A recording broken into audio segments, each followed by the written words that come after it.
wabarakatuh. Selamat pagi. Selamat pagi adik-adik semuanya ya. Sebelum kita mulai, saya mau ucapkan mohon maaf lahir batin.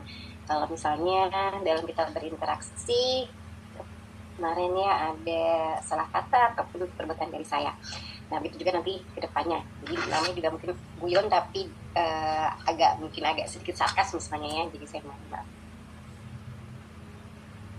Oke baik, ini tadi saya coba internet saya kadang stabil kadang nggak stabil. Nanti kalau ternyata tidak stabil nanti saya izin untuk off video, tapi nanti tetap saya prioritaskan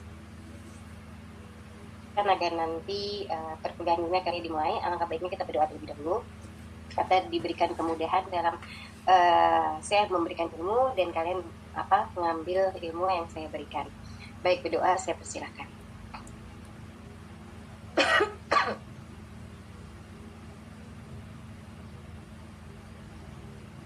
Baik, nah ini karena untuk presensi, karena dari sistem prodi itu hanya diberi waktu 10 menit ya. Jadi kalau misalnya tiap kelas 10 menit, nanti habislah waktu udah 40 menit ya untuk karena nanti tiap kelas hanya ada durasi 10 menit, kemudian nanti saya akhiri presensi, kemudian nanti berpindah lagi ke kelas B dan saya akhiri, kemudian kelas C saya akhiri dan nanti dilanjuti gitu ya. Jadi kalau ini nanti di awal, nanti nggak materi saya malah terbuang dan cuma. Jadi nanti presensi akan saya lakukan di akhir perkuliahan karena nanti tiap kelas saya harus mengakhiri presensi tiap kelas. Oke baik, materi ini sudah saya share ya di link yang tadi saya umumkan lagi di Simaster. Oke. Baik. Nah, pada hari ini kita akan meneruskan ya pembelajaran terkait dengan prinsip aksi obat.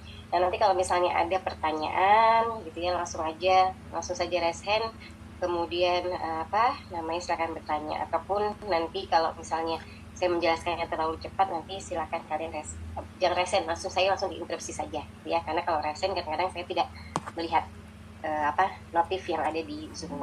Oke baik, kemarin minggu lalu kita sudah belajar ya terkait dengan mekanisme aksi obat, terutama target aksi obatnya pada enzim dan kanal ion. Nah sekarang kita akan mempelajari pendahuluan terkait bagaimana obat itu memiliki mekanisme aksi yang bertarget pada molekul pembawa ataupun transporter dan reseptor, dan nanti bagaimana hubungan antara dosis dan respon.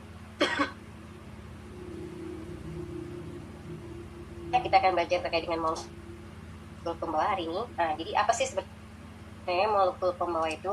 Nah, molekul pembawa itu adalah suatu protein transmembran yang nanti akan membantu perpindahan. Jadi perpindahannya itu baik itu ion ataupun molekul untuk melintasi membran yang bersifat hidrofobik. Jadi khususnya untuk membran yang nanti membrannya ini bersifat hidrofobik, kemudian transporter ini nanti akan membantu perpindahan ion ataupun molekul.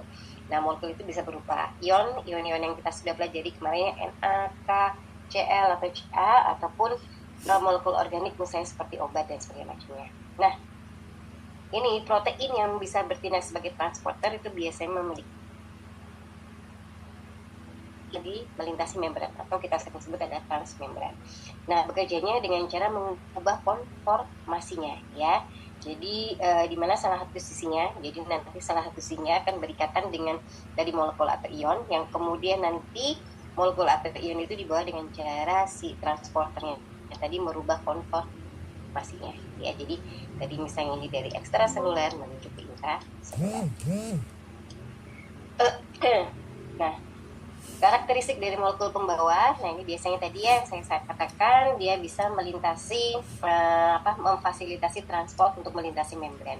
Kemudian biasanya sifatnya adalah spesifisitas, karena kan kemarin saya jelaskan juga ya bahwa target aksi dari suatu obat itu dia memiliki afinitas dan spesifisitasnya. Oke, kemudian di sini, nah karena kita adalah seorang farmasis gitu ya, jadi berbicaranya adalah terkait dengan obat ya. Jadi farmakologi kan ilmu yang mempelajari ya kaitannya dengan obat dan interaksi dengan sistem biologis. Nah, jadi obat ini nanti bekerjanya sebagai inhibitor, ya. Sama halnya seperti enzim ya, enzim itu juga sebagai inhibitor. Nah, pada molekul pembawa. Nah, dengan cara ya tadi mengeblok langsung, nah ini biasanya adalah inhibitor kompetitif, jadi menempati sisi ikatan dari substratnya. Kemudian ada juga yang kegagalan konformasi, jadi obat ini akan berikatan pada sisi lain. Jadi biasanya bukan pada situs aktifnya ya kalau di enzim, tapi pada sisi alosteriknya. Sehingga apa yang akibatnya terjadi adalah tadi transporternya tidak dapat memindahkan substrat ya, karena tadi sudah dihambat, jadi perubahan konformasinya juga akan terhambat. Nah, contohnya di sini ya terkait dengan pengoblokan langsung atau dia bersifat sebagai inhibitor kompetitif. Nah, contoh obatnya di sini adalah loop diuretik. Nah, loop diuretik ini biasanya kaitannya dengan nanti obat-obat hipertensi gitu ya, yang target aksinya itu pada ginjal. Nanti ada gambarnya lebih baik lagi. Nah, contohnya di sini adalah furosemid. Nah, bagaimanakah mekanisme aksinya? Nah, jadi di sini furosemid nanti akan bersaing atau berkompetitif dengan substrat alaminya, yaitu ion klorida yang berikatan pada sisi spesifik di Na plus K plus 2Cl- cotransporter atau kita sebut NKCC2 di dalam ginjal. Jadi furosemid ini nanti akan bersaing kompetitif dengan ion klorida. Sehingga apa akibatnya? Tadi kan karena sudah diduduki ya sisi situs dari Cl-nya, sehingga nanti natrium, kalium, dan klorida tidak bisa masuk ke dalam sel. Sehingga apa akibatnya? Sehingga akibatnya ion-ion tetap berada di urin dan nanti menarik air keluar atau menyebabkan diuresis. Ini biasanya dalam keadaan edem gitu ya, pasien-pasien yang dalam keadaan edem atau bisa terjadi pembengkakan misalnya pada jantung, kemudian hipertensi, itu diterapi dengan menggunakan furosemid. Nah, gambarnya seperti ini ya. Jadi dia menduduki tadi si loop diuretik atau furosemid tadi, dia sebagai kompetitif pada cotransporter Na plus K plus 2Cl-. Akibatnya apa? Akibatnya kalau dia diblok ini ya, kalau dia dalam keadaan normal dia tidak diblok, jadi nanti ada perpindahan ya, jadi ada perpindahan Na menuju ke medula, jadi dari luminal ini menuju ke medulanya. Nah, sehingga kalau misalnya tadi loop obat-obat loop diuretik atau furosemid, dia menghambat dari cotransporternya Na K plus 2Cl-, sehingga tadi ya Na K plus Cl-nya ini masih tetap ada di ginjal, kemudian nanti akan dikeluarkan bersama dengan urin atau sifatnya adalah diuresis. Nah, kemudian yang kedua di sini yang saya katakan tadi ya adalah kegagalan konformasi. Kenapa bisa gagal? Karena dia interaksinya adalah pada allosterik inhibition, jadi menghambat pada sisi allosterik dari protein transporternya. Contoh obat di sini adalah antidepresan. Nah, di sini adalah golongan SSRI, jadi selective serotonin reuptake inhibitor. Jadi obat-obat antidepresan, contohnya di sini adalah fluoxetine. Ini akan menghambat dari reuptake dari serotoninnya tadi. Nah, bagaimanakah mekanismenya? Nah, mekanismenya SSRI ini, jadi atau fluoxetine ini, dia akan menghambat pada transporter SERT-nya ini atau serotonin transporter, yaitu pada halogen binding pocket. Nah, ini nanti yang kalian akan pelajari nih di kimia medisinal gitu ya, terkait dengan bagaimana obat itu berinteraksi pada spesifik pada pocket di mana gitu ya, itu nanti kalian akan pelajari. Nah, sebenarnya beberapa penelitian saya gitu ya bersama dengan dosen-dosen yang lain atau kolaborasi dengan lembaga penelitian, kita juga menginvestigasi pocket mana saja yang bisa dikembangkan sebagai terapi obat yang spesifik ya. Jadi kalian nanti kalau misalnya tertarik pada dunia research gitu ya, jadi nanti kalian bisa mengembangkan suatu obat yang spesifik, target spesifiknya itu misalnya pada pocket ya. Nah, ini contohnya di sini adalah golongan SSRI fluoxetine, dia menghambat pada bagian halogen binding pocketnya pada terminal presinaptik pada neuron otak ya. Nah, sini ya, jadi intinya kalau dia tadi berikatan, fluoxetinnya akan berikatan dengan SRT, sehingga serotoninnya tadi tidak bisa diaktif kembali, sehingga nanti serotoninnya nanti bisa bertahan lebih lama dan nanti akan berinteraksi dengan reseptornya, reseptor serotonin, atau kita sebut 5-HR. Nanti ini akan dibahas lebih detail lagi oleh Prof. Agung. Nah, gambarannya seperti ini ya, jadi mekanisme dari fluoxetin. Nah, tadi kan tulisan saja. Nah, ini gambarannya ya. Jadi serotonin tadi yang nanti akan dilepaskan ya di presinatik tadi. Kemudian nanti jadi ada SRT ini, ya, serotonin reseptor yang untuk reuptake tadi. Nah, ini nanti serotoninnya kalau dalam keadaan normal serotoninnya akan di reuptake atau diambil kembali. Nah, tapi fluoxetin ini akan memblok dari SERT-nya sehingga nanti kadar serotoninnya nanti tinggi gitu ya. Nah, nanti kadar serotoninnya akan berikatan pada reseptor 5-HT. Nah, nanti ini akan dijelaskan lebih detail lagi oleh Prof. Agung ya. Nah, jadi intinya sehingga adanya penghambatan fluoxetin tadi, kadar serotonin di celah sinaptik itu akan meningkat ya. Nah, sehingga akibatnya apa nih, sebagai antidepresan efek, karena nanti serotoninnya berikatan dengan 5-HT reseptornya ya. Nanti fungsinya adalah untuk mengurangi depresi. Oke, nah ini ya.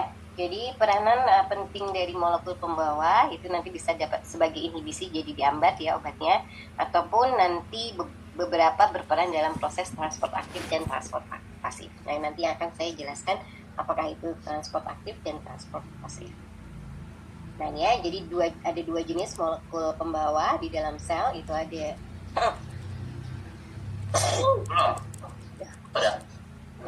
maaf ya.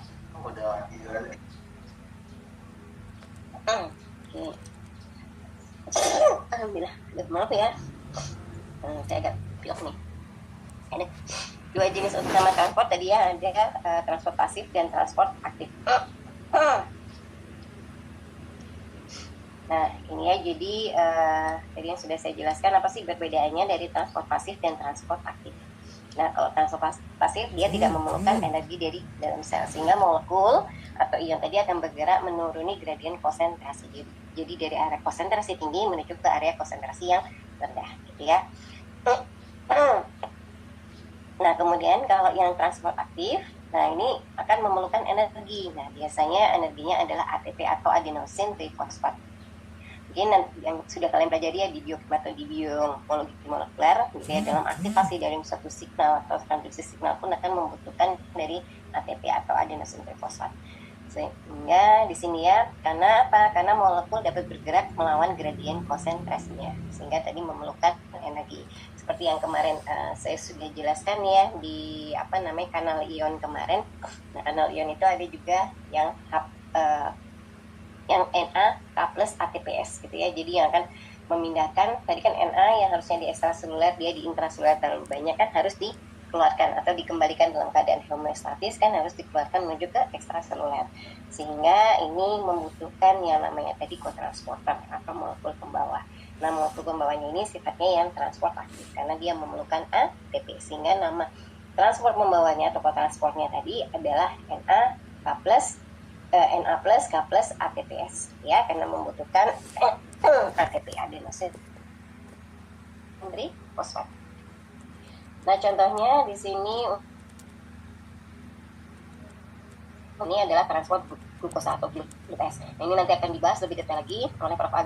Agung kaitannya nanti dengan penyakit diabetes mellitus. Karena apa? Karena transport glukosa atau GLUT-S ini yang akan memfasilitasi masuknya glukosa gitu ya ke dalam berbagai jenis sel. Nah, contohnya di sini adalah GLUT4 ya. GLUT4 di sini yang sensitif terhadap insulin di jaringan otot dan jaringan adipose.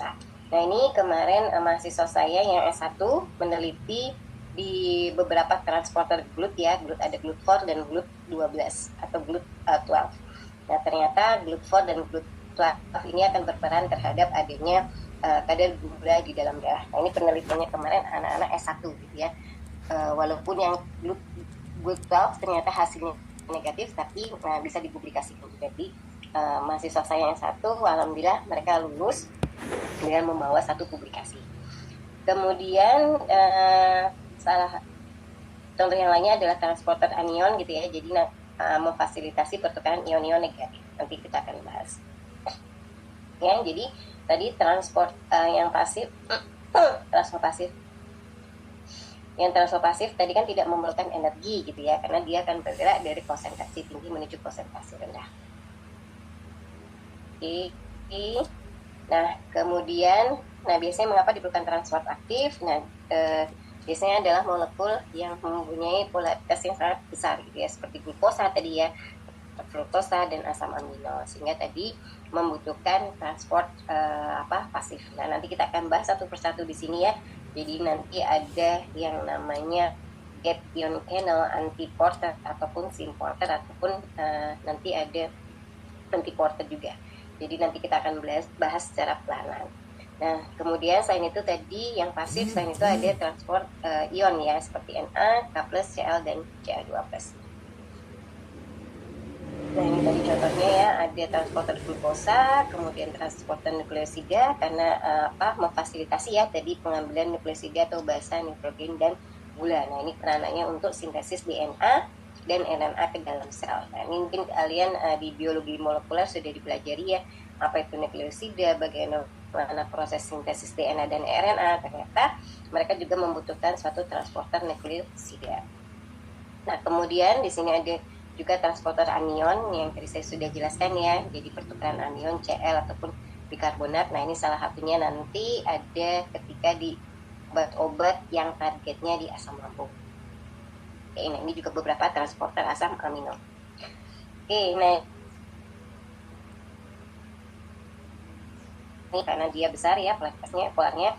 Nah, contohnya di sini ada GLUT1, GLUT3, GLUT1, GLUT2, GLUT3, dan GLUT4. Nah, ini masing-masing transporter ini berbeda lokasinya. Nah, kemarin penelitian saya dengan anak S1 ini meneliti terkait dengan pengaruh di GLUT4, terutama di jaringan otot dan jaringan adiposa ya, dalam proses regulasi insulin. Jadi kita mencari tahu bagaimana mekanisme aksi molekuler dari suatu senyawa, atau kemarin saya menggunakan suatu senyawa herbal gitu ya, bagaimana mekanismenya dalam mengurangi atau menurunkan kadar gula darah.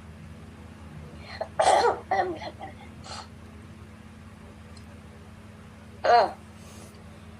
Ya, baik. Nah, kemudian yang kedua tadi setelah transport pasif adalah transport aktif. Nah, di transport aktif tersebut tadi ya membutuhkan energi atau ATP adenosin trifosfat tadi. Nah, transport aktif itu nanti akan dibagi menjadi dua, ada transport aktif primer, jadi langsung diperoleh dari hidrolisis ATP ya.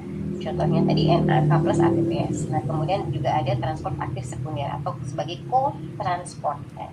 Nah, jadi nanti energi tidak diperoleh langsung dari ATP. Nah, biasanya dipengaruhi dari gradien elektrokimia yang terbentuk akibat tadi aktivasi dari transport aktif primer. Nah, ini salah satu contohnya nanti adalah obat digoxin ya. Jadi nanti akan saya jelaskan lebih detail lagi. Nah, di sini ya, jadi contoh dari transport aktif adalah tadi Na pompa ya, pompa Na K+ ATPase yang tadi saya ceritakan ya. Jadi yang akan memompa ion Na yang di dalam intraseluler menuju ke ekstraseluler, jadi mengembalikan dalam keadaan homeostatis. Nah, begitu juga ada namanya nanti pompa kalsium atau Ca2+ ATPase. Nah, nanti ini juga akan memompa ion kalsium keluar dari ekstraseluler gitu ya, menuju atau ke dalam intraseluler, terutama nanti pada retikulum endoplasma Re dan mitokondria. Nah, kaitannya nanti ini di sini dengan kontraksi gitu ya, kaitannya dengan kontraksi. Nah, contohnya nanti obat-obat jantung karena nanti berpengaruh pada ini ya, pada targetnya pada sarkoplasmik endoplasmik retikulum Ca2+ ATPase, atau nanti kita sebutnya adalah SERK di sini. Kemudian yang ketika di sini adalah pompa proton atau HTPS. Nah, ini nanti peranannya pada lambung ya, peranannya pada lambung, dan nanti di pompa ini akan memompa ion hidrogen H+ untuk melintasi membran, sehingga contohnya nanti adalah H+, K+ ATPS gitu ya. ATPS di sini. Nanti peranannya untuk mensekresi dari asam lambungnya ya.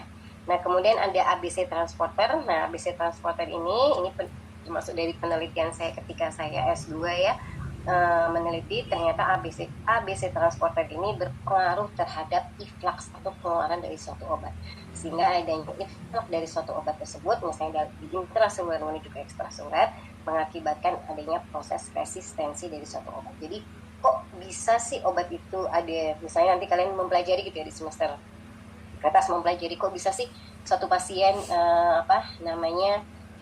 resisten terhadap obat-obat tertentu atau membutuhkan dosis yang lebih tinggi lagi untuk mengobati suatu penyakit tertentu. Nah, ini terjadi karena apa? Karena adanya aktivasi dari ABC transporter. Nah, ABC transporter inilah yang berpengaruh gitu ya terhadap proses resistensi. Oke, ini gambarnya tadi ya. Jadi ada Na, Na plus K plus nih ya. Jadi akan tadi Na-nya yang dari di dalam intraseluler dikeluarkan gitu menuju ke ekstraseluler. Begitu juga sebaliknya K plus tadi juga dari ekstraseluler menuju ke intraseluler. Nanti kita akan pelajari satu persatu. Nah, kemudian nah ini yang tadi saya cerita. Salah satu contohnya adalah PGP. Jadi PGP atau P-glikoprotein di sini dia akan memediasi atau membuat si obat senyawa nanti akan keluar atau influx yang tadi ada di intraseluler atau di dalam sitoplasma nanti dikeluarkan di ekstraseluler. Otomatis jika obatnya tadi dikeluarkan di dalam ekstraseluler, berarti kan obatnya tadi tidak mempengaruhi gitu ya, mempengaruhi untuk mengaktifasi mekanisme aksi dari si obat tersebut. Misalnya contohnya adalah nanti obat-obat obat-obat Herceptin gitu ya, obat-obat kanker yang kemudian nanti kalau dia di-influx otomatis sel kankernya tidak akan mati karena dosis yang digunakan untuk membunuh sel kankernya itu rendah gitu ya. Oke, nah ini tadi yang saya katakan salah satu contohnya adalah digoxin tadi ya. Jadi kalau digoxin dalam keadaan normal itu ATPS-nya jadi nanti fungsi dari NAK plus ATPS gitu ya. Jadi kan tadi ya NAK plus ATPS kan akan memompa Na dari intraseluler menuju ke ekstraseluler. Nah kemudian karena untuk menghomeostatiskan kondisi ya atau resting potensial, kemudian nanti K plus yang dari ekstraseluler akan menuju ke intraseluler. Nah dengan adanya aktivasi dari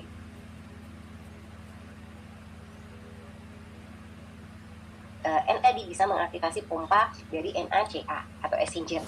Nah ini akibatnya apa? Karena tadi Na kan sudah dipaksa untuk keluar, sehingga nanti akan membuka Na ini kan juga harus masuk kembali nih di dalam intraseluler. Jadi mengaktifkan dari NACA Exchanger di sini ya. Nah jadi nanti ion Na akan masuk ke dalam intraseluler dan ion Ca nanti akan keluar. Itu dalam keadaan normal. Nah namun dalam keadaan kalau pasien jantung gitu ya, itu kan karena adanya kelemahan kontraksi dari sel otot jantung, sehingga salah satu obatnya adalah dengan cara memperkuat otot jantung. Dengan cara apa? Nah ini salah satu contoh obatnya adalah digoxin. Nah digoxin ini mekanisme aksinya adalah menghambat dari pompa NAK plus ATPS, sehingga apa yang terjadi kalau dia dihambat otomatis dia Na-nya tidak akan keluar gini ya, tidak akan keluar dari intraseluler. Kalau dia tidak akan keluar, otomatis dia tidak akan mempengaruhi dari exchange atau NACA exchange transporternya tadi. Otomatis nanti Ca-nya masih ada di dalam intraseluler. Nah, Ca inilah yang nanti akan dipompa ke sarkoplasmic reticulum SR melalui dengan kalsium di dalam SR akan menjadi lebih banyak. Nah ini fungsinya adalah untuk mengkontraksikan sel-sel otot kaitannya dengan filamen, mengaktifkan filamen aktin dan miositnya tadi. Nah jadi ini ya gambarannya seperti ini. Tadi adanya inhibisi pompa NAK plus mengurangi pompa Na keluar ke dalam ekstraseluler, dan K plus masih di dalam kardiomisit gitu ya. Jadi kadar Na di dalam intraseluler atau NAI-nya ini nanti masih tinggi gitu ya, sehingga akibatnya apa? Jadi kalau Na-nya di sini masih tinggi, otomatis nanti tidak akan mengaktifkan NACA exchanger ini di sini gitu ya, sehingga nanti Ca ini masih ada di dalam kardiomyosit tadi, sehingga tadi Ca diberikan gitu ya, nah diperlukan untuk peningkatan inotropi gitu ya,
Oke, maaf ya, ini saya coba off video ya, ternyata.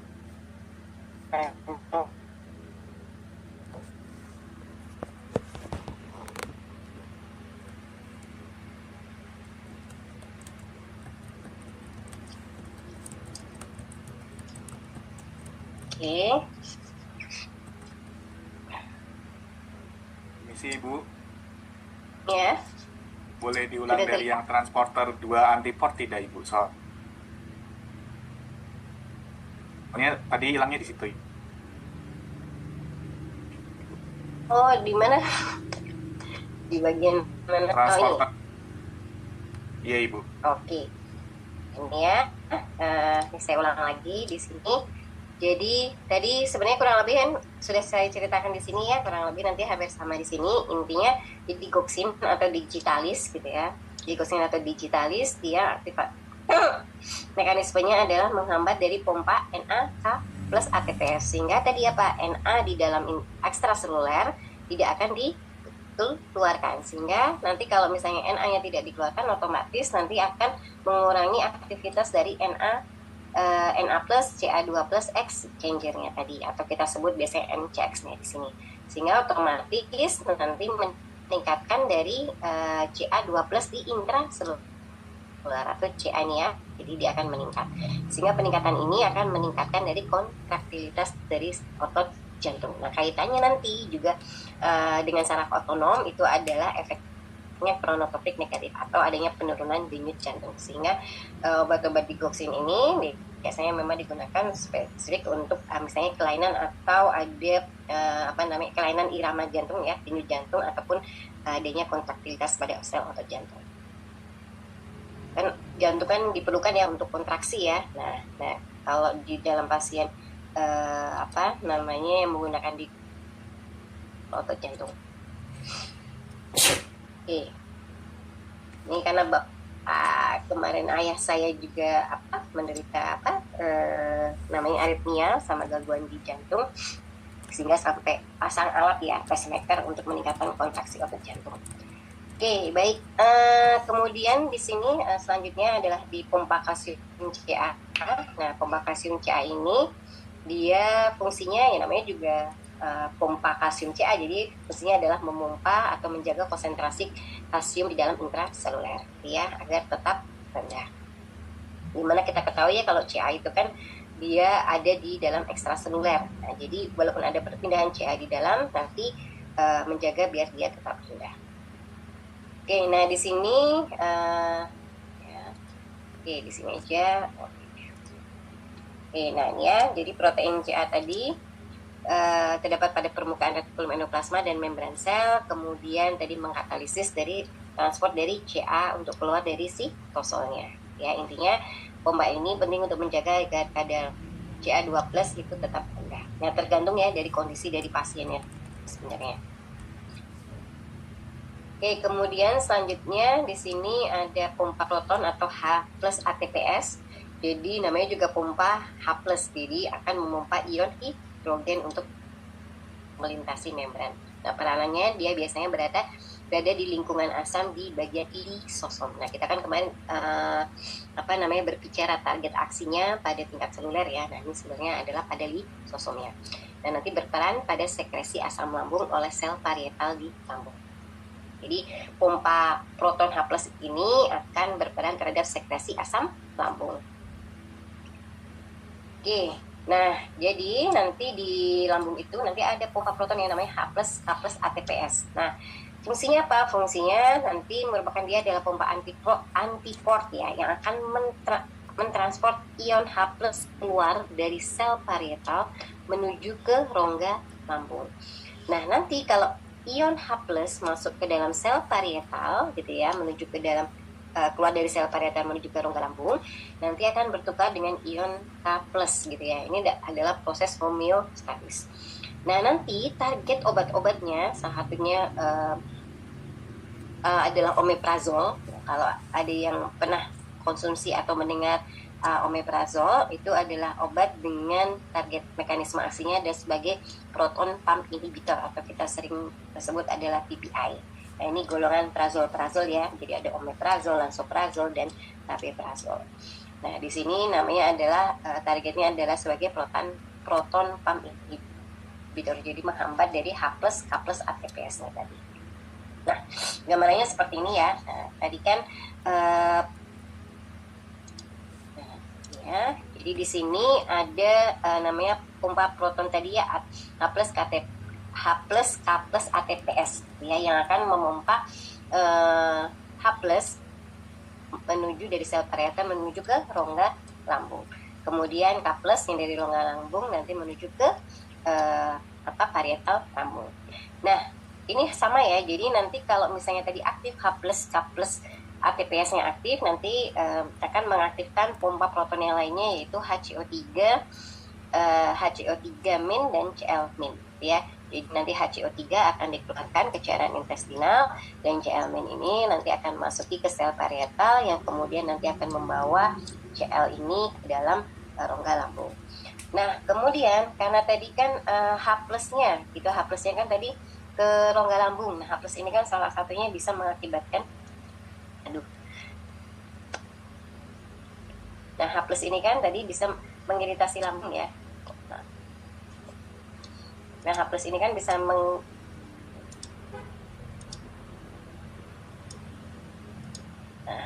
ini kan tadi bisa mengiritasi lambung ya. Jadi ada obatnya namanya omeprazol yang nanti akan menghambat dari pompa proton H+, K+, ATPase. Sehingga apa yang terjadi? Yang terjadi ya H+-nya tidak akan mengiritasi rongga lambungnya.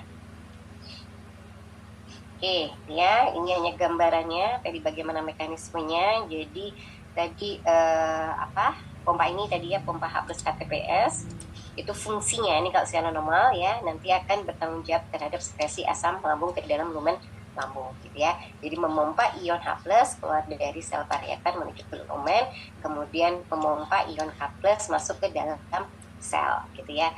Nah, sehingga tadi omeprazol tadi target aksinya adalah berikatan secara kovalen dengan gugus sulfihidrat SH pada subunit alfa dari pompa H+ ATPase. Nah, ini sifatnya ikatan kovalen, berikatan secara kovalen ya. Kalau kovalen, ikatannya kovalen biasanya bersifatnya adalah irreversible atau tidak dikembalikan.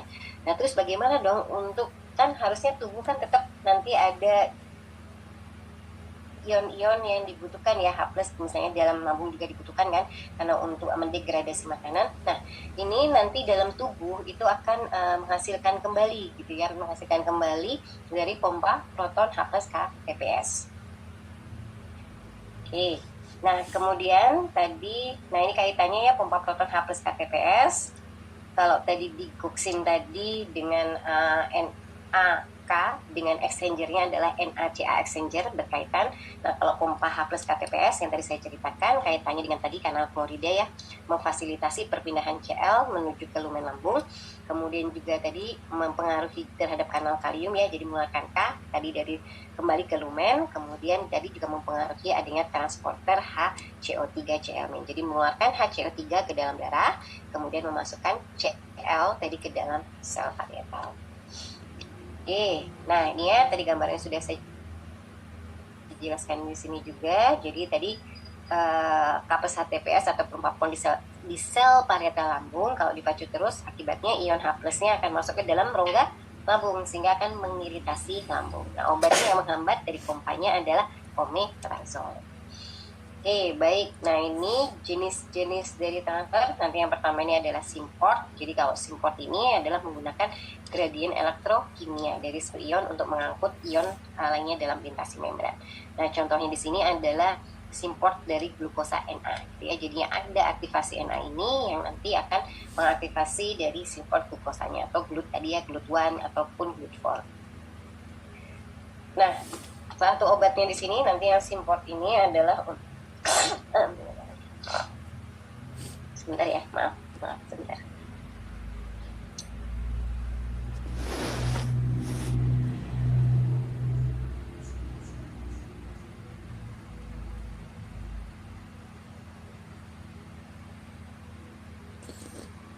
Maaf ya.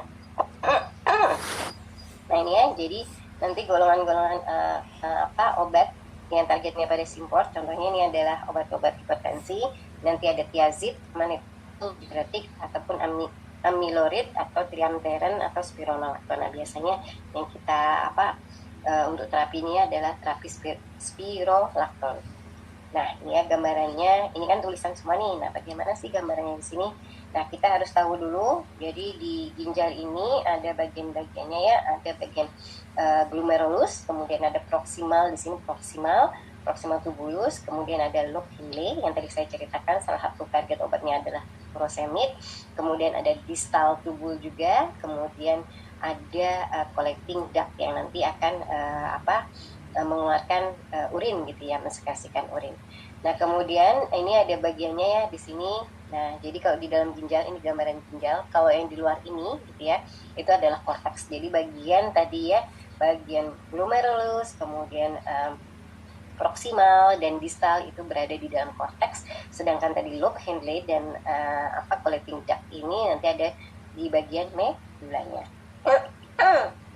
Nah, gambarannya seperti ini ya. Nah, jadi korteks di sini ya, di atas di sini ada korteks ya, korteks, dan di sini adalah bagian dari medulanya. Nah, salah contoh obatnya tadi misalnya adalah golongan thiazid. Thiazid ini nomor 4 di sini ya. Golongan thiazid ini nanti akan memblok nih. Jadi kan ada nanti Na ya. Jadi di dalam reabsorpsi di ginjal itu nanti ada Na sama KCl. Ada ion Na, ada ion K gitu ya. Kemudian ada ion ACl ataupun K+ ataupun H+. Nah, kemudian thiazid ini nanti yang akan memblok dari supporter NaCl-. Ada gambarnya ya. Nah, jadi saya tulis aja. Di sini nanti ya ada yang namanya supporter atau transporter Na CL-. Nah, gitu ya, pada tubulis distalnya, gitu ya, pada tubulis distal. Ya, kemudian nanti akibatnya apa? Nah, nanti kan thiazid ini dia nanti akan yang memblok. Jadi thiazid ini akan memblok, gitu ya, memblok dari transporter NaCl- tadi.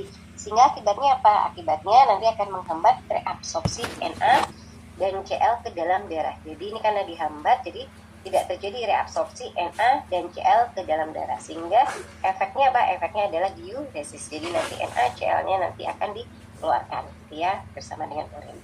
Nah, kemudian contoh yang lainnya di sini adalah tadi yang saya jelaskan ya, loop diuretik nomor 3 di sini, loop diuretik. Nah, di sini ya, loop diuretik. Nah, loop diuretik di sini contohnya adalah furosemid tadi ya, yang tadi adalah menghambat dari transporter Na plus K+2 Cl- co-transporter. Sehingga akibatnya apa? Jadi ini gambarannya ya. Jadi di sini ada co-transport dari Na K+ Cl-, 2 Cl-. Ya. Nah, nanti ini dihambat di sini. Sehingga akibatnya apa? Akibatnya ya tadi, jadi akan menghambat reabsorpsi elektrolit Na, K+ dan Cl gitu ya, sehingga karena tadi reabsorpsinya dihambat, jadi nanti akan meningkatkan dari volume urinnya, sehingga ini efeknya adalah diuresis. Nah, contohnya di situ ya. Nah, gambarannya seperti misalnya dia adalah azetozolamid di sini. Nah, azetozolamid ini nanti akan mengeblok dari transporter NaHCO3 gitu ya. Jadi fungsinya juga seperti diuresis juga. Jadi ini fungsinya adalah untuk mengurangi tekanan darah. Oke, nah kemudian tadi ya jadi kita bicara tentang Simport ya. Nah, ini salah satu contoh obat ya, mekanisme aksi yang targetnya pada transporter yang jenisnya Simport adalah jadi SGLT. Nah, SGLT ini ya, fungsinya di sini adalah untuk mempertahankan adanya kadar glukosa darah.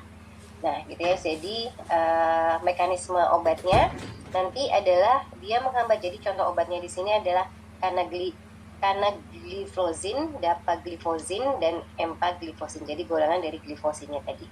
Mekanisme aksinya dengan cara menghambat dari protein SGLT2 di tubulus proksimal ginjalnya. Sehingga kalau misalnya dia dihambat SGLT2 duanya dihambat, nanti reabsorpsi glukosa dari filtrat glomerulus juga akan terganggu. Akibatnya nanti lebih banyak glukosa yang diekspresikan melalui urin, gitu ya.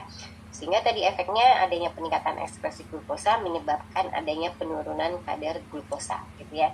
Kenapa tadi kalau misalnya fungsi normalnya kan SGLT untuk mencegah kehilangan glukosa di dalam urin dan mempertahankan tadi kadar glukosa di dalam darah. Kemudian kalau misalnya pasien-pasien diabetik gitu ya, pasien yang diabetik itu kan kadar glukosanya tinggi ya. Jadi ini adalah menghambat tadi, memblokir dari SGLT2 sehingga tadi terjadi adanya penurunan kadar glukosa. Nah, namun efek ini tidak bergantung pada sekresi insulin ataupun resistensi insulin ya. Jadi bisa digunakan pada pasien-pasien yang misalnya dia terjadi adanya resistensi insulin karena mekanisme aksinya berbeda, bukan tadi mengaktifkan dari sekresi insulin, tapi lebih ke lebih untuk mengeluarkan gitu ya, mengeluarkan atau reabsorpsi glukosa dari filtrat glomerulus tadi itu akan terganggu sehingga tadi banyak glukosa yang akan dikeluarkan melalui urin. Nah ini ya contoh dari simport atau co-transporter. Nah contohnya tadi ada furosemid ya sebagai loop diuretik. Nah ada NA, K plus, CAC. NA, K plus 2-Cl-min di sini yang tadi menghambat pengangkutan kembali jadi menghambat reabsorpsi dari NA, K plus dan Cl di loop Henle ascendant ya. Nah ini contohnya untuk edem ya. Jadi kalau ada yang cairan biasanya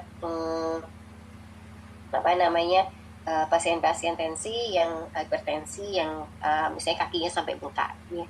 Ini karena ayah saya juga sama ya diberikan terapi furosemid karena terjadi adanya pembengkakan atau edem di dalam karena tensi dan jantungnya terganggu sehingga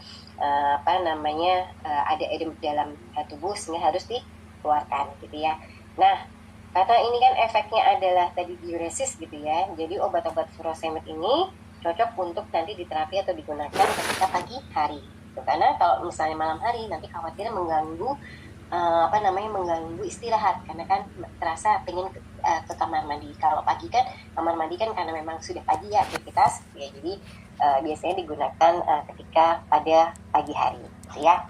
Nah ini kalau pada pasien penyakit jantung itu sebenarnya obatnya hampir banyak gitu ya.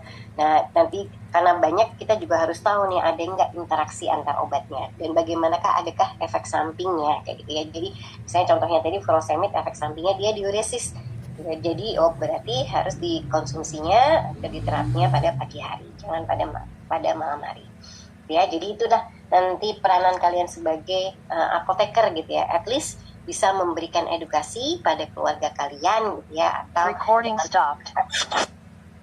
Nah, kemudian di sini contohnya ada hidroklorathiazid di sini ya pada NaCl simporter yang menghambat di simport NaCl di tubulus distal. Nah, sama ya, jadi dia sifatnya adalah diuresis.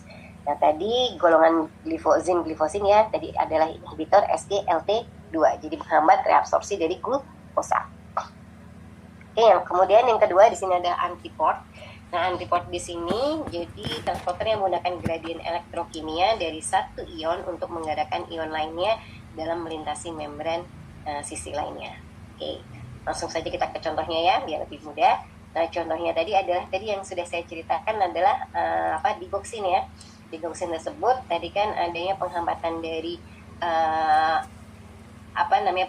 dari atau misalnya tadi dalam keadaan normal itu kan NAK plus ATPS-nya kan aktif ya, sehingga NA-nya tadi yang di ekstraseluler yang di intraseluler akan menuju ke ekstraseluler. Nah, kemudian dengan adanya NA tadi NA ada di ekstraseluler, NA ion NA ini akan mengaktifkan dari transporter dari NA plus CA2 plus exchangernya di sini gitu ya. Jadi aktif nih, jadi sehingga tadi NA-nya dari ekstraseluler masuk lagi ke intraseluler dan nanti CA-nya jadi bertukar, CA-nya dari intraseluler menuju ke ekstraseluler gitu ya.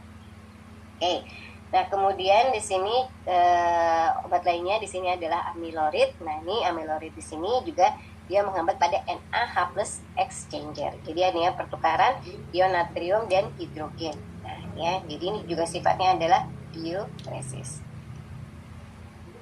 Oke, kemudian tadi ini antiport atau antiporter atau kita sebut adalah exchanger tadi ya. Jadi diaktifasi karena adanya aktivasi dari ion sebelumnya, kayak tadi ion Na tadi ya. Oke. Nah, kemudian di sini seperti contoh obat lainnya tadi, misalnya target primernya tadi adalah NAK plus ATPS, jadi digoksin ya, yang kemudian nanti menyebabkan tadi peningkatan konsentrasi Na di dalam intraseluler, sehingga akan mempengaruhi penukaran NaCa2 plus exchanger, sehingga tadi Ca-nya kan tetap berada di dalam intraseluler, sehingga tadi efeknya adalah meningkatkan kekuatan kontraksi otot jantung, atau efeknya adalah inotropik positif ya. Nah, nanti ternyata di goksin ini, nah kalau ini tadi kan meningkatkan kontraksi sel otot jantung ya, yang bermanfaat pada tadi pasien-pasien gagal jantung. Nah, kalau di goksin ini ternyata memiliki efek juga pada sistem saraf otonom tadi yang berkontribusi pada aritmia. Jadi memang biasanya jantung itu bisa jadi karena kelemahan jantung untuk memompa ataupun karena ritme jantungnya ya. Oke, kemudian di sini yang ketiga adalah uniport. Nah, uniport di sini adalah transporter yang membantu transport senyawa hidrofilik gitu ya, selain ion dalam memfasilitasi atau melintasi dari membran sel. Nah, contohnya tadi adalah transporter glukosa yang saya sudah jelaskan ya, ada GLUT, kemudian ada transporter GABA dan kolin. Nah, ini nanti akan dijelas lebih detail lagi oleh Prof. Agung dan Bu Nunung. Nah, di sini ya contoh uniport di sini. Contoh uniport di sini ada fluoxetine atau golongan SSRI. Dia adalah targetnya pada SERT atau serotonin transporternya tadi. Jadi dia akan menghambat apa? Menghambat dari uptake serotonin ke dalam sel saraf prasinaptik. Sehingga apa? Nanti efeknya ada peningkatan kadar serotonin di celah sinaptik. Nah, ini nanti yang serotonin nanti akan berikatan dengan reseptor 5-HT. Dan nanti akan dijelaskan lebih detail oleh setelah UTS oleh Prof. Agung dan Bu Nunung. Nah, ini efeknya adalah sebagai antidepresan. Ya. Contohnya di sini adalah kokain. Nah, transportnya adalah DAT atau dopamin transporter, sehingga tadi menghambat reuptake dari dopamin, sehingga tadi dopaminnya tadi digunakan untuk menstimulasi sistem saraf pusat ya. Nah, selain itu ada tiagabin. Nah, tiagabin ini juga saya kemarin lupa apakah memberikan contoh tiagabin ya untuk yang pada epilepsi. Nah, intinya ini ya, jadi tiagabin di sini, tiagabin dia memiliki target transporternya yaitu pada GABA transporter. Jadi ya, salah satu contohnya di sini kan sebagai GABA transporter. Nah, jadi dia targetnya adalah pada GABA transporter, sehingga tadi menghambat karena berikatan ya, tiagabin berikatan dengan GABA transporter, akibatnya akan menghambat reuptake dari GABA ke dalam neuron. Akibatnya apa? Akibatnya yang terjadi adalah sebagai antikonvulsan. Karena apa? Karena akan meningkatkan penghambatan saraf pada epilepsi. Oke, dari sini transporter ada yang mau ditanyakan terlebih dahulu?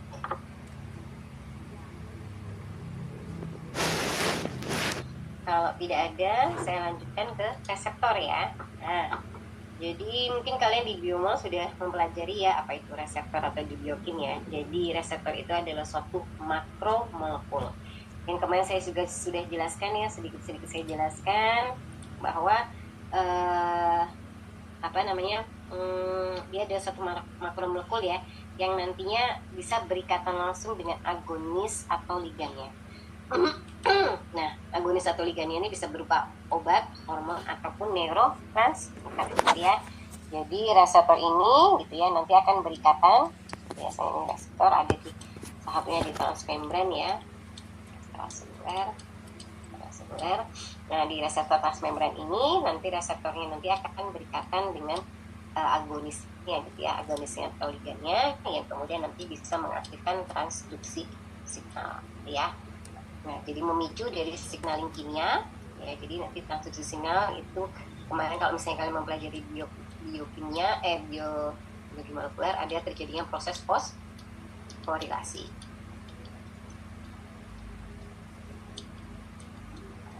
Oh ya, tulisannya enggak. Jadi ini ya, sehingga nanti akan menimbulkan efek. Oke, baik. Nah, tadi ya sama halnya dengan enzim transporter, transporter ataupun kanal ion. dia pasti memiliki sifat yang spesifisitasnya yang tinggi. Dia jadi akan mengenal atau mengikat dari suatu ligan obat dengan spesifisitas yang tinggi. Nah, kalau misalnya tadi sudah berikatan antara obat dengan reseptor gitu ya, atau ligan dengan reseptornya, yang terjadi adalah adanya penerusan signal ke dalam sel. Bisa dengan perubahan permeabilitas membran atau pembentukan second messenger atau mempengaruhi dari transkripten. Dan ini sudah dipelajari di biologi molekuler ya, tapi saya hanya lebih detail lagi untuk bagaimanakah obat itu mempengaruhi, jadi jika berikatan dengan reseptor kemudian akan mempengaruhi atau mekanisme aksi dari obat tersebut. Baik, yang perlu kita ingat penting di sini gitu ya adalah ligan. Jadi ligan ini adalah molekul spesifik dari obat yang dapat mengikat reseptor. Kemudian yang kemarin saya sudah jelaskan juga ya, adanya afinitas. Jadi kalau ligan sudah berikatan dengan reseptornya, pasti dia akan memiliki afinitas atau kemampuan ligan untuk mengikat reseptornya. Ya, jadi semakin afinitasnya besar, berarti semakin dia kuat berikatan dengan reseptornya. Ya.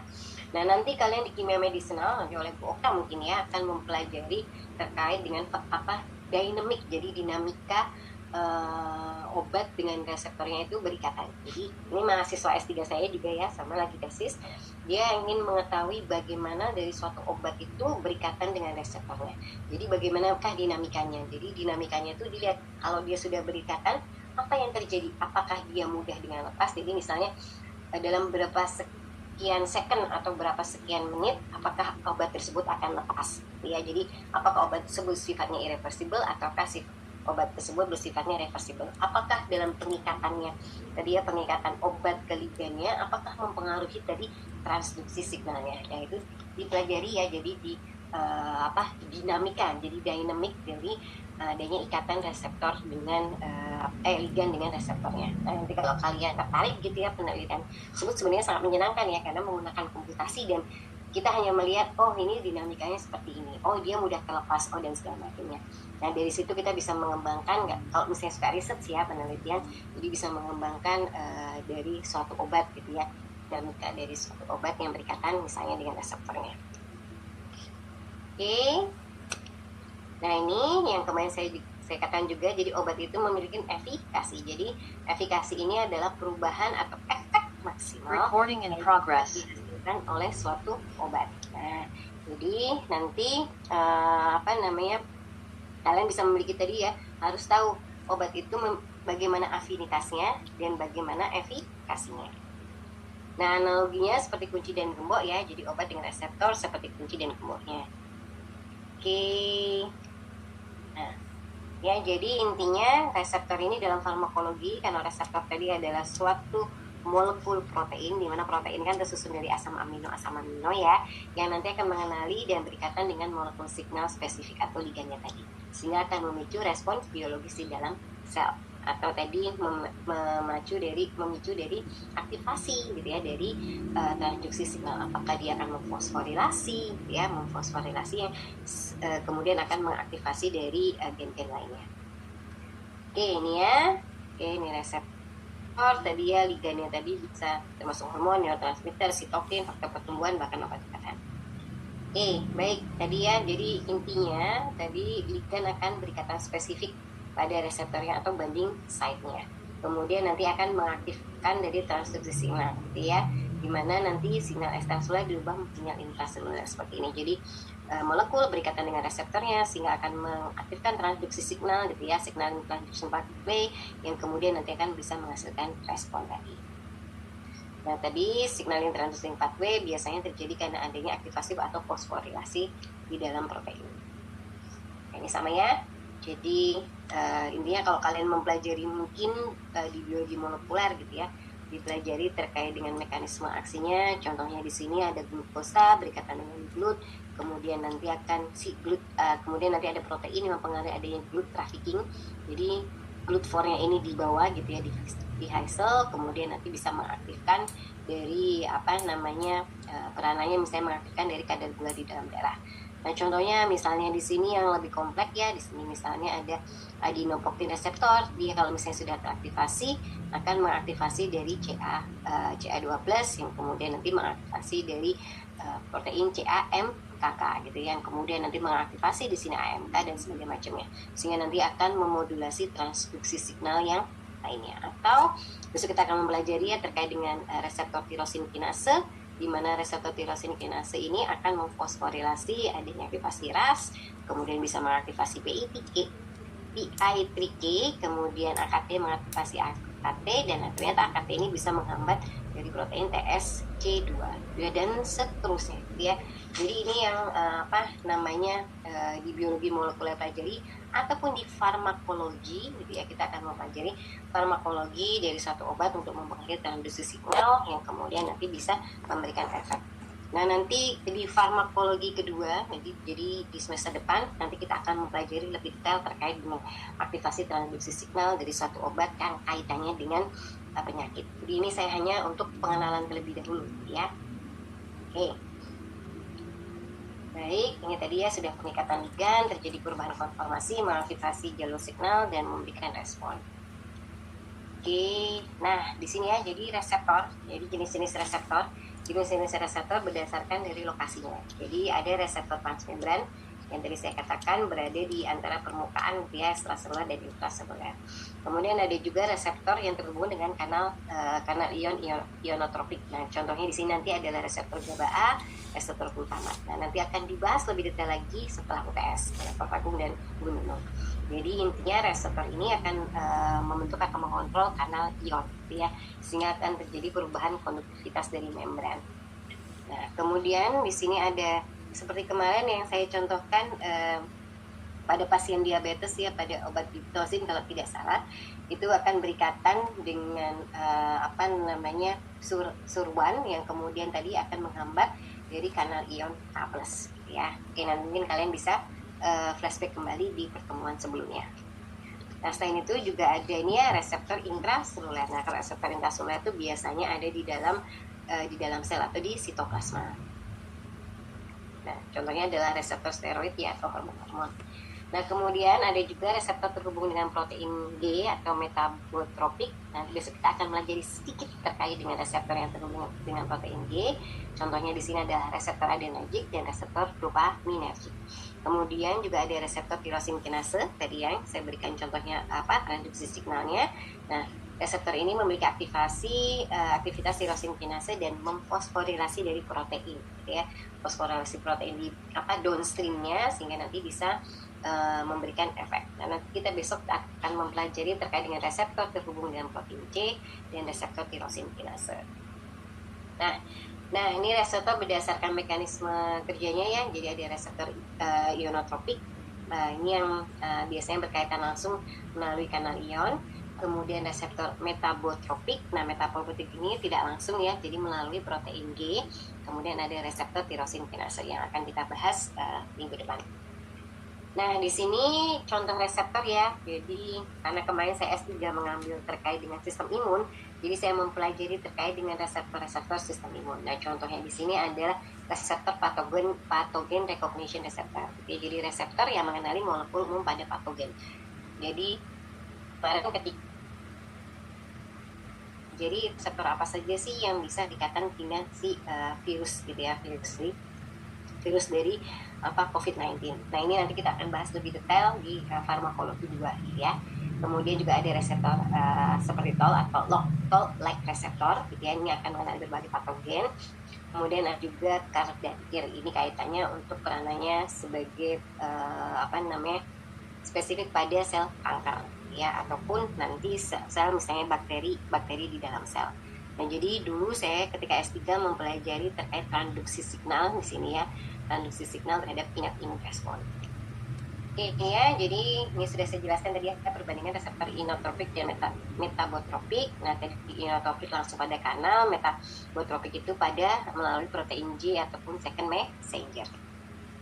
Oke, baik. Nah, kita bahas ke sini ya. Jadi obat ini kan bisa sebagai agonis ataupun bisa sebagai antagonis. Nah, obat ini kalau dia sebagai agonis, dia akan berikatan dengan reseptor gitu ya, sehingga nanti efeknya adalah mengaktifasi dari efikasi atau aktivitas dari intrinsik, sehingga nanti akan memberikan respon. Ini untuk yang agonis. Kemudian kalau yang untuk antagonis, dia nanti akan berkaitan dengan reseptor sehingga nanti bisa menyebabkan apa tidak ada reseptor, namanya juga antagonis. Jadi efeknya berlawanan gitu ya. Jadi nanti kita akan mempelajari nih bagaimana antara konstanta distribusinya ya, atau konstanta atau tekanan laju asosiasinya terhadap antara ikatan agonis dengan reseptornya. Oke, ya. Jadi kalau agonis di sini adalah suatu chemical yang nanti berikatan dengan reseptor untuk memproduksi atau memberikan efeknya. Nah, contohnya di sini efedrin. Ya, efedrin ini bisa bersifat agonis pada norepinefrin pada reseptor adrenergic reseptornya. Nah, kemudian kalau antagonis ya berarti dia akan menghambat gitu ya. Jadi jika antagonis ini berikatan dengan reseptornya, efeknya apa? Akan menghambat dari aktivasi dari transduksi signal tersebut ya. Oke. Nah, di sini agonis contohnya seperti ini ya. Jadi kalau agonis ya dia akan memicu gitu ya, memicu dari atau mengaktifkan transduksi signalnya. Nah, kalau antagonis ya dia akan mengeblok gitu ya. Nah, jadi seperti kayu ini kan diblok di kuncinya ya, sehingga tadi agonis alami dari tubuh atau substrat alami dari tubuh tidak akan bisa berikatan dengan reseptornya, sehingga apa efeknya akan dihambat. Jadi transduksi signalnya akan dihambat. Contoh misalnya nanti pada reseptor tirosin kinase ya otomatis nanti fosforilasi protein di bawahnya juga akan terhambat. Oke.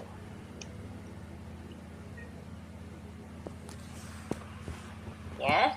Jadi mekanismenya jadi awali dengan okupasi atau pendudukan ya dari obat atau ligan. Itu nanti berikatan, kalau agonis berikatan dengan reseptor dan menghasilkan efek, tapi kalau antagonis tidak menghasilkan efek gitu ya.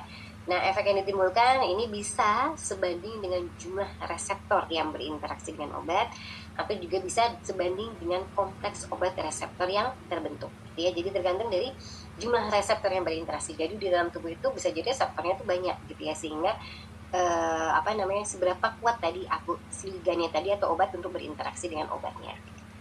Nah, jadi di sini contohnya ada agonisnya, ada full agonis gitu ya. Jadi benar-benar berikatan gitu ya, berikatan dengan reseptor, ataupun yang partial agonis. Nah, kalau full agonis nanti efeknya atau aktivitas intrinsiknya adalah sama dengan 1. Tapi kalau yang partial agonis, aktivitas intrinsiknya itu adalah kurang dari 1. Oke. Jadi agonis atau antagonis itu bisa tadi ya sifatnya full, partial, atau kompetitif gitu ya, kompetitif dengan substrat alami, atau indirect atau non kompetitif berarti biasanya tidak pada situs aktifnya tapi pada situs allosteriknya, ataupun inverse atau keterbalikannya. Nah, kemudian sini ya modelnya nanti agonis ataupun antagonis yang nanti akan mempengaruhi up and down regulasi dari tadi transduksi signalnya. Nah, jadi di sini ya, jadi kalau saya tanya apa sih syarat agonis yang bisa menimbulkan respon? Karena kalau kita bicara tadi ya pasti ada obat misalnya berikatan dengan reseptornya, kemudian kemarin ya ada mekanisme aksinya, ada target aksinya dulu ya. Ini target aksi di sini. Obat akan berinteraksi pada target aksi, kemudian akan mengaktifkan mekanisme aksi yang kemudian akan menimbulkan efek. Sehingga tadi kalau agonis bisa menimbulkan menimbulkan efek atau memberikan respon itu jika obat tersebut memiliki afinitas. Afinitas apa? Afinitas ini adalah suatu kemampuan obat untuk berinteraksi dengan reseptornya. Nah, parameternya apa? Kemarin saya sudah jelaskan parameternya adalah PD2 ya. Jadi semakin besar nilai PD2-nya berarti afinitasnya akan semakin besar ya. Paham ya di sini? Nah, ini biasanya karena saya sering menanyakan nih, apalagi nanti di praktikum masa depan kali ya, praktikum kalian di farmakologi dan toksikologi, nanti kalian akan mempelajari terkait dengan afinitas dari suatu obat. Jadi melihat dari skor dari PD2-nya. Jadi kalau skor PD2-nya akan semakin tinggi atau nilai PD2-nya semakin tinggi, berarti afinitasnya semakin tinggi. Kalau afinitasnya semakin tinggi, itu menandakan bahwa kemampuan obatnya untuk berinteraksi dengan reseptornya semakin tinggi. Sama halnya tadi ya, mahasiswa saya yang S3 itu juga melihat afinitasnya, bagaimana kemampuan dari suatu obat itu akan berikatan terhadap reseptornya melalui tadi komputasi atau istilahnya molekular komputasi gitu ya. Nah, itu bisa dilihat bagaimanakah afinitas dari obat terhadap reseptornya. Nah, kemudian dibandingkan dengan ligan substrat alaminya atau ligan alami di dalam tubuh. Apakah dia bisa berkompetisi secara maksudnya berikatan kompetitif, inhibitor kompetitif dengan substrat alaminya, ataukah nanti dia cukup kuat untuk misalnya tadi ya cukup kuat berikatan sehingga menimbulkan dari berikatan reseptor sehingga nanti menimbulkan efek yang tinggi. Yang tadi saya sebutkan di sini afinitasnya, ya ini ya. Yang tadi aktivitas intrinsiknya bisa sama dengan 1.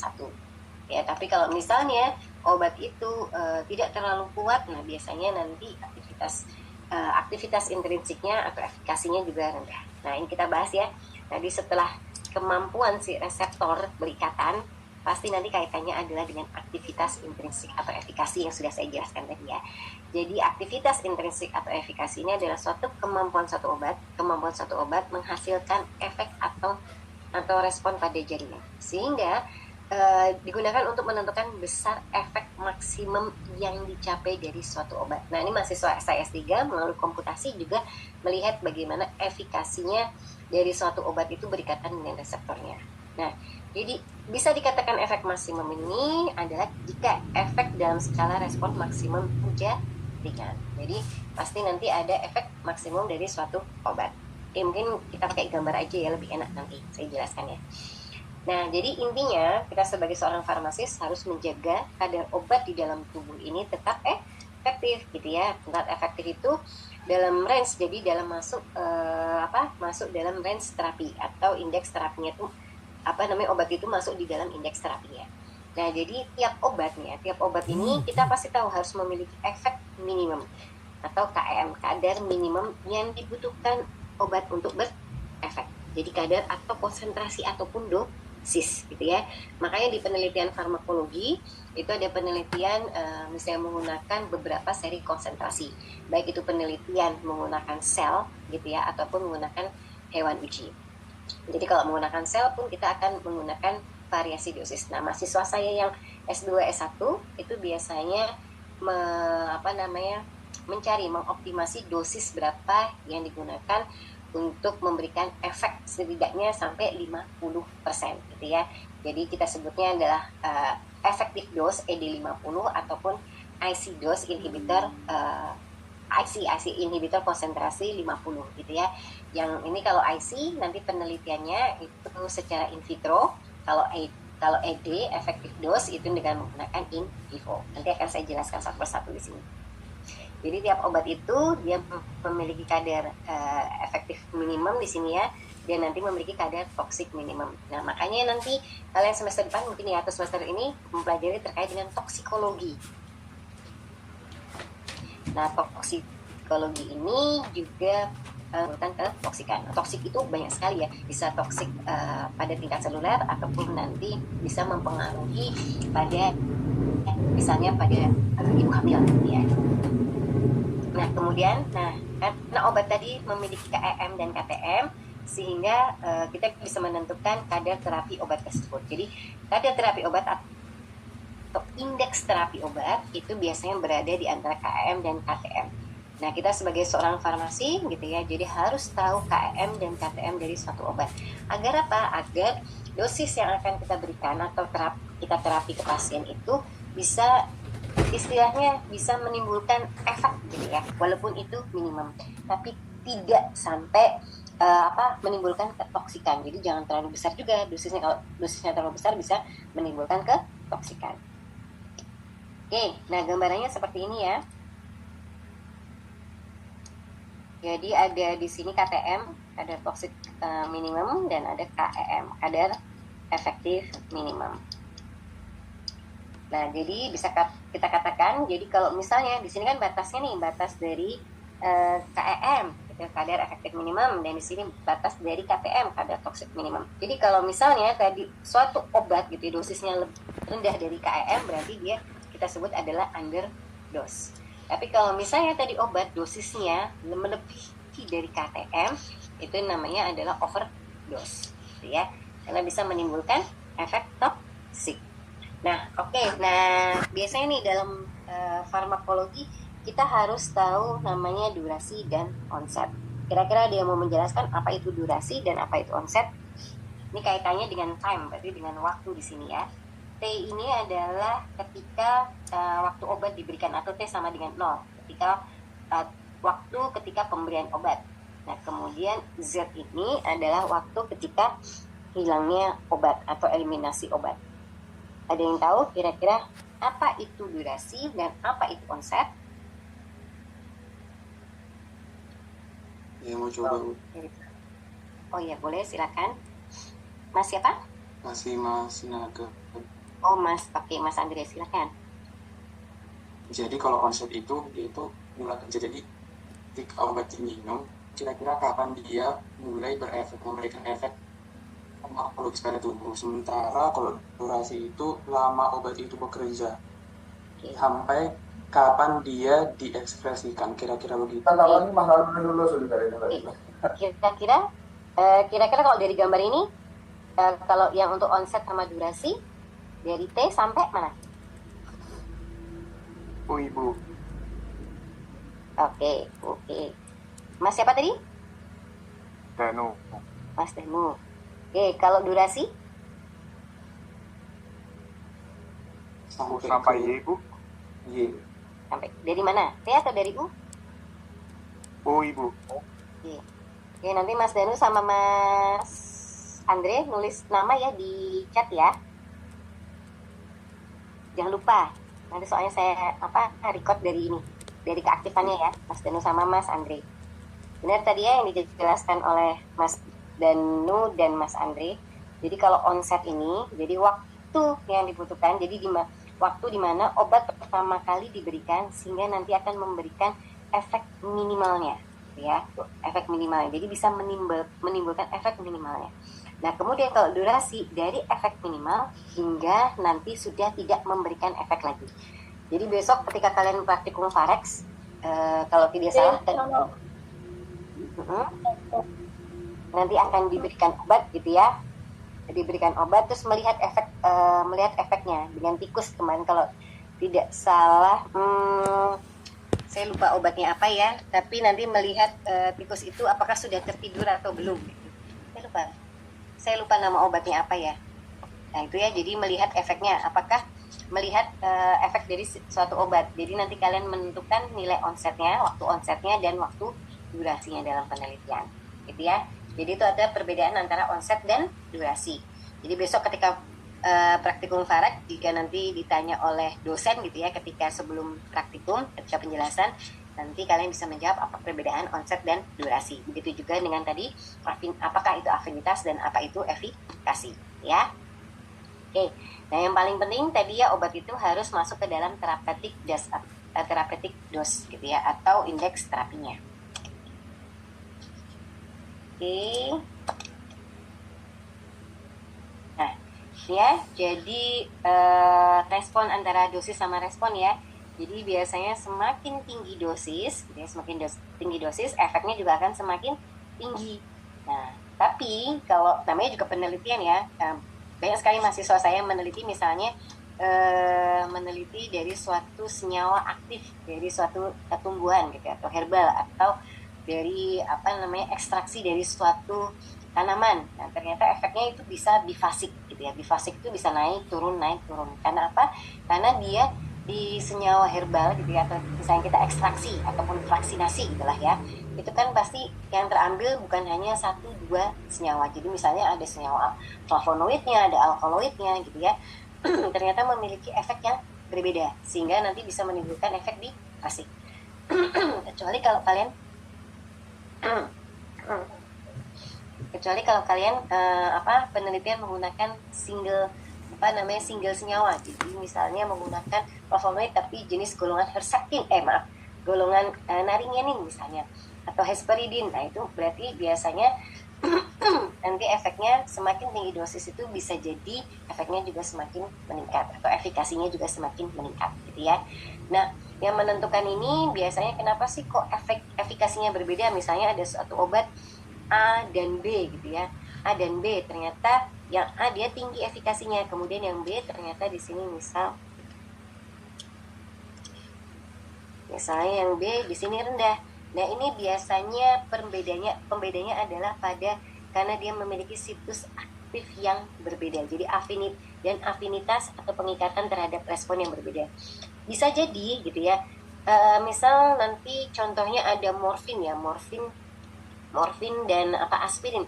Dia sama-sama sebagai analgesik gitu ya, untuk mengurangi nyeri. Namun karena dia antara morfin dan aspirin itu mekanisme aksinya itu berbeda, target aksinya berbeda gitu ya. Yang satu pada reseptor, jadi morfin itu pada reseptor mu, sedangkan yang aspirin itu kemarin ya kita bahas sudah menghambat pada enzim siklooksinasenya, sehingga pasti nanti efikasinya akan jauh berbeda antara morfin dan aspirin tadi. Nah, selain itu misalnya tadi kan ada morfin, kemudian ada kodein yang kemarin kita bahas, kodein yang harus mengalami ini ya, mengalami kan karena dia prodrug ya, jadi harus mengalami metabolisme menjadi aktif. Kemudian ada hidromorfin juga. Nah, nanti sama-sama dia target aksinya pada reseptor mu, tapi nanti pasti bisa jadi memiliki efikasinya akan berbeda. Karena apa? Karena tadi tergantung bagaimana kemampuan dari suatu obat itu akan berikatan pada reseptornya gitu ya. Jadi efikasi dari suatu obat ini bisa jadi karena misalnya tadi ada yang tinggi, kemudian ada yang rendah gitu ya.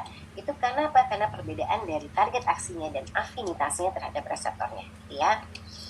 Oke. Nah, di sini kalau gambarannya, kalau nanti penelitian terkait dengan drug discovery atau development, pasti nanti kalian harus melihat apakah obat ini memiliki efek atau tidak.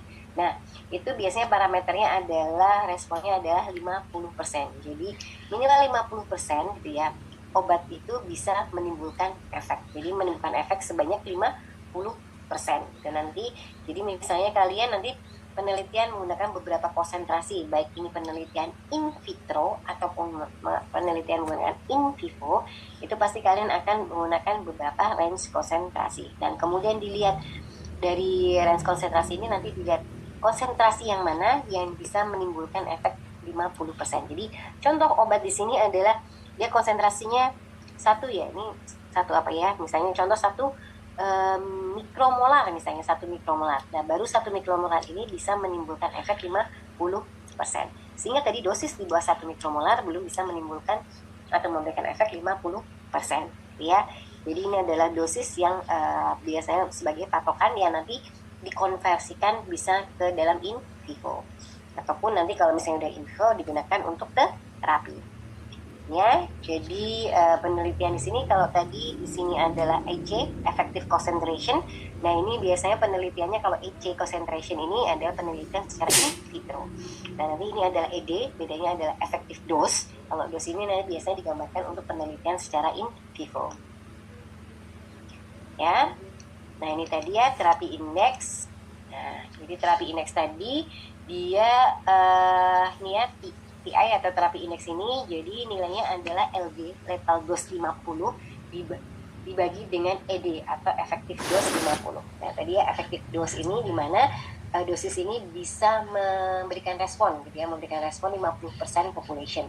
Nah, kalau lethal dose di mana 50 population itu meninggal atau mati gitu ya. Jadi ini adalah penelitian toksikologi, yang ini juga penelitian di farmakologi gitu ya. Jadi menggabungkan nanti bisa mendapatkan nilai dari terapi indeks atau TI. Jadi LD 50 dibagi dengan ED 50 ya. Nah, perlu kalian tahu kenapa sih kok kalian harus tahu nilai therapeutic index itu, karena kalau misalnya ada obat-obat dikoksin itu ya, terapi indeksnya itu sangat sempit. Jadi dosisnya kalau misalnya kecil ya tidak efektif, tapi kalau terlalu besar bisa menyebabkan kematian. Ya, jadi kalian harus mempelajari, kalian sebagai seorang farmasis bukan mempelajari ya, jadi harus tahu malahan ya, kalau misalnya nanti kalian bekerja di rumah sakit gitu ya, ataupun nanti bekerja di apotek. Kalau apotek kemungkinan kan obat-obatnya udah biasa ya, sudah biasa digunakan. Tapi kalau untuk di rumah sakit kan tergantung dari kondisi pasiennya. Jadi kita harus tahu benar-benar nilai dari therapeutic index dari suatu obat, terutama misalnya obat-obat yang terapi indeksnya sangat sempit, sehingga nanti kalau misalnya ada pasien ke apotek misalnya ya, dia akan menebus obat misalnya seperti digoxin, nah kemudian menanyakan dosis berapa yang sesuai gitu, misalnya pasien menanyakan, nah nanti disarankan dulu aja ke dokter, karena harus tahu biasanya menggunakan dosis berapa, karena kalau misalnya terlebihan nanti bisa menyebabkan toksisitas gitu ya. Jadi kita harus tahu terapi indeks dari suatu obat. Oke, nah ini yang tadi saya katakan di sini. Jadi obat ini memiliki potensi. Jadi potensi ini digambarkan ya. Potensi ini digambarkan dari efektivitas dari nilai EC-nya ya, effective concentration-nya. Jadi di mana konsentrasi tersebut gitu ya bisa memberikan respon 50%, ya, memberikan efek 50%. Nah, kemudian bisa digambarkan di sini ya. Contoh di sini ada obat fluoxetine dan amitriptyline. Nah, kira-kira dari dua obat ini, kalau saya tanya, ini kan obat-obat depresan ya, dua-duanya sebagai obat-obat depresan tadi. Kalau saya tanya di sini nih, obat mana yang efektivitasnya atau potensinya lebih baik? Fluoxetine. Karena Karena tinggi dosisnya.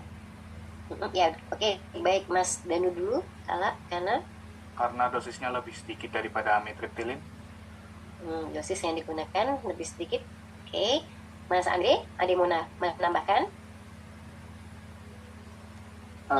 Karena kalau dilihat antara keduanya itu persen efektivitasnya itu hampir sama, tertingginya, padahal dosis untuk fluoxetine itu lebih rendah daripada amitriptyline-nya, jadi lebih efektif pakai fluoxetine. Oke. Nah ini ya, tadi parameternya saat benar ya tadi Mas Danu dan Mas Andre, parameternya ada di pada EC-nya tadi. Jadi di sini kita lihat nih efektif dos 50-nya ya. Jadi ketika 50 ini dia fluoxetine hanya membutuhkan dosis yang lebih rendah dibandingkan amitriptyline, sehingga potensi dari fluoxetine ini lebih bagus dibandingkan dengan amitriptyline. Teman ya. Jadi nanti kalau saya ada soal ujian pilihan ganda, kalian udah bisa menjawab ya. Oke. Nah, kalau efikasi tadi dengan potensi ya, kalau efikasi ini adalah maksimum, jadi efek maksimum yang ditimbulkan.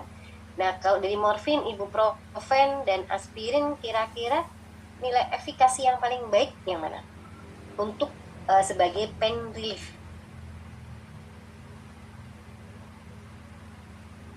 Kalau tadi potensi kaitannya dengan dosis, kalau efikasi kaitannya dengan efek maksimal yang ditimbulkan dari suatu obat. Morfin, Ibu. Mbak siapa? Aileen. Mbak Aileen. Nanti ditulis namanya sama nicknya di chat ya. Kira-kira kenapa Mbak? Kenapa morfin? Karena di grafik itu morfin pain relief-nya paling tinggi di sekitar 80. Benar, itu ya. Jadi benar tadi Mbak Aileen, karena tadi efek, namanya juga efikasi ya. Efikasi yang ditimbulkan oleh morfin itu jauh lebih tinggi sebagai pain relief. Sebagai pain relief-nya tadi. Oke. Nah, kalau ini dari A, B, C. Kalau saya tadi nanya kan ada efikasi, ada potensi ya. Kalau saya nanya, manakah efikasi yang paling baik antara A, B, dan C? Yang C, Ibu. Oke. Mas Danu sama Mbak Maria, Ibu. Mas Maria. Oke, nanti ditulis name-nya ya. Oke, benar yang C ya. Kalau saya tanya, tadi kan efikasi. Kenapa tadi? Kenapa jawabannya C? Karena paling tinggi responnya, Ibu. Responnya paling tinggi, ya. Efikasi responnya paling tinggi. Kalau sekarang saya tanya terkait potensi. Ibu. Nah, Mas siapa tadi? Jonathan. Mas Jonathan. Nanti bisa ditulis ya namanya di chat. NIM sama kelasnya. Nah, kira-kira kenapa kok A yang paling tinggi potensinya? Baik Ibu, saya bisa menjelaskan dikarenakan obat pada dosis yang sama, obat A memiliki respon yang paling tinggi dibandingkan obat B dan C yang membutuhkan dosis lebih banyak untuk mendapatkan respon yang sama. Oke, benar. Oke, sip. Ya, berarti kalau saya tanya esai juga udah bisa menjawab ya. Oke.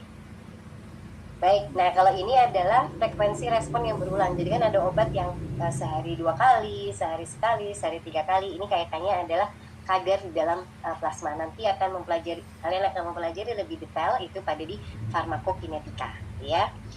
Oke, nah ini ya, jadi faktor penentu obat. Jadi tadi how much, how often, sama how long. Jadi berapa dosisnya, berapa frekuensinya, tadi berapa kali, dan berapa lama obat ini akan digunakan, ya. Oke, kemudian selain itu juga tadi derajat aktivitasnya, jadi respon maksimalnya apakah sudah tercapai atau belum. Kemudian contoh lainnya adalah penyakit yang diderita. Jadi misalnya ada pasien-pasien gitu ya, yang misalnya contoh di sini obat antikolinesterase itu kan akan meningkatkan kekuatan pada penderita miastenia gravis gitu ya. Ternyata tidak terlalu berpengaruh pada orang-orang yang sehat. Jadi tergantung pada penyakit yang diderita. Oke, nah ini ya kategori obat, mungkin kalian sudah mempelajari ya, ada obat bebas, yang warnanya hijau, bebas terbatas, obat keras, kemudian obat OWA, ada psikotropik narkotik ya, ada psikotropik narkotik, kemudian ada jamu, OHT ataupun fitofarmaka. Nah mungkin kalian sudah dijelaskan ya perbedaan waktu jamu, OHT dan fitofarmaka. Kira-kira apa perbedaannya? Ada yang mau menjelaskan sedikit? Kalau luar dari farmasi? Standarnya lebih berbeda Ibu. Jadi kalau misal fitofarmaka itu biasanya emang diuji sudah diuji secara klinis. Jadi katanya paling tinggi fitofarmaka, kemudian OHT, dan yang paling rendah itu jamu. Jamu itu berdasarkan kayak kalau orang sekarang itu bilang katanya gitu, katanya orang dulu gitu. Benar. Mas siapa? Arya Ibu. Oke, nanti Mas Arya nulis nama dan kelas ya. Oke, siap, terima kasih Ibu. Ya, jadi kalau jamu tuh biasanya karena tradisional ya, jadi memang sudah terbiasa atau berdasarkan empiris di masyarakatnya, ya. Oke, baik. Ini gambarannya ya, tadi ada obat, dosis obat dan ada respon, tadi bisa efikasi dan potensinya, nanti efikasinya, maksnya, kemudian nanti bisa melihat potensinya. Dan indeks terapi tadi nilainya adalah nilai LD 50 dibagi dengan ED 50. Oke, nah ini macam kurvanya ya. Jadi obat itu bisa dia responnya sigmoid ataupun misalnya dia kurvanya tadi ini sigmoid atau kurvanya hiperbolik, tergantung dari respon dari suatu obat. Nah nanti kalian di farmakokinetik juga akan mempelajari terkait dengan dosis gitu ya, dosis yang nanti dan kaitannya dengan efeknya. Nah nanti di praktikum Farex semester depan kalian akan mempelajari terkait untuk membuat apakah obat tersebut memiliki respons seperti kurva hiperbolik ataupun kurva sigmoid. Oke, baik. Nah, kalau dari sini tadi sudah cepet-cepetan aja ya. Kira-kira efikasinya yang paling bagus yang mana? Yang Kodein. Efikasinya kodein. Yakin?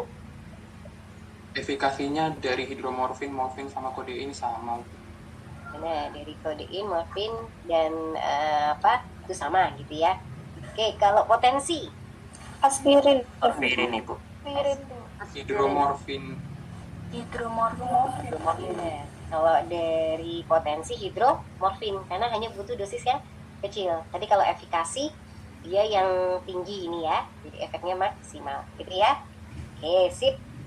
Nah, di sini kan di kurva tadi hidromorfin, morfin sama kodein itu kan dia kok mekanismenya kok efeknya, maksudnya dosis yang dibutuhkan potensinya kok beda. Ini ya yang tadi saya jelaskan karena efikasi yang efikasinya bisa maksimal di sini karena apa? Karena dia memiliki mekanisme yang sama. Sedangkan tadi aspirin mekanisme target aksinya berbeda. Kalau tadi di sini adalah pada mu reseptor, sedangkan kalau aspirin tadi pada penghambatan enzim siklooksigenase.